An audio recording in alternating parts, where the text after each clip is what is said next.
David Cameron is facing growing pressure from his own party over whether to hold a referendum on leaving Europe. The Prime Minister has told MPs they must vote against a referendum in the Commons tomorrow. But more than 70 backbenchers are preparing to rebel, accusing him of being out of touch with public opinion. A YouGov poll carried out for the Sunday Times found 66% of people want a referendum on Britain's position in the EU. A similar survey in the Mail on Sunday found 64% of people think Britain should not stay in the EU on current terms. And the majority also think David Cameron's wrong to impose a three-line whip on his party. 80% say MPs should be given a free vote on the issue tomorrow. The reason the government's got a bit of a problem here with its backbenchers is there's just an impression and a feeling, rightly or wrongly, that basically the government just wants to put this in the deep freeze and not talk about the issue. The European Union is actually one of the causes of economic stagnation, and that the burden of regulation that just comes year after year is one of the causes. So I think this idea that, oh, we must deal, now is not the time to talk about it. We've got a crisis in the Eurozone, problems with our economy. If now's not the time to try and address the shortcomings of the EU, when is the time?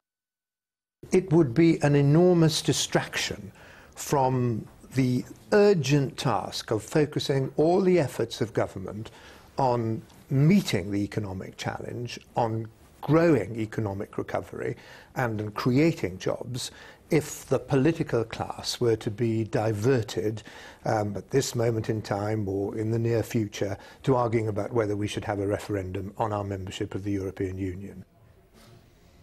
Well, the leader of UKIP, Nigel Farage, joins us live from Brussels. Afternoon to you, Mr Farage. A distraction, various other words being used about why there shouldn't be a referendum. Has the campaign for and got the timing wrong on this? No, certainly not. I mean, there's never been a time when the European question has been further up the agenda. When we talk about Europe, we're not talking about treaties, we're talking about open border immigration, we're talking about human rights, we're talking about masses of regulation on our small and medium-sized businesses, we're talking about a threat to our biggest industry in the City of London, and we're talking about bailout funds and the extent to which we're going to be liable for what happens in Greece. So this is absolutely fundamental to Britain's economic recovery. Now is the time. Three-line whip for the Conservatives. Ed Miliband's indicated which way he will go as well. I mean, it's not going to get through. It might be damaging in some way to the political parties, but it's not going to happen, is it?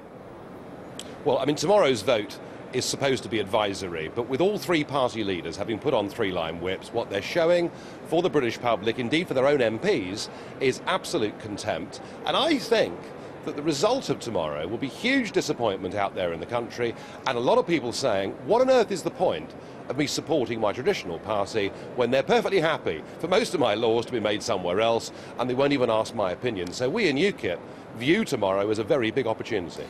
It's interesting, though, what the polls are saying, aren't they? Because they aren't necessarily going along with what you say. Most people say, yes, they do want a referendum, but actually, in a referendum, the majority would not vote to leave the EU. Well, that depends how you ask the question. If you say, do you want to stay in or get out, then it's about 52% say we should get out.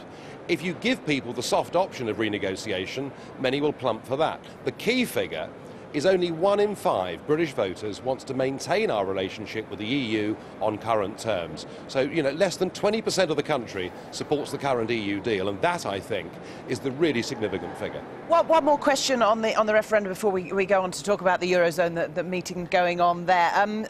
I believe you've indicated that you might not field candidates in constituencies where MPs vote for a referendum. Is that true? No, what I've said is that if there are members of Parliament tomorrow who ignore the three-line whip, ignore their party leaders, who put the interests of the country and their constituency first, we will view them more favourably. But I'm not giving any cast-iron guarantees about what we'll do at the next general election. OK, the Eurozone, then crisis meetings, we keep talking about them, don't we? How frustrating is it for you being there, watching what is going on, and the waiting continues? Well, I think for most of the journalists that are here, it's a bit like watching paint dry today. But what is interesting is the position of Osborne and Cameron. They are the biggest cheerleaders in the whole of Europe for 17 countries to abolish their democracies and move towards a European government. And that, I think, when we try and analyse what does the British, where do the Tories really stand on Europe? What we're seeing is the most pro-EU government possibly ever. Nigel Farage, thank you for joining us today. Thank you.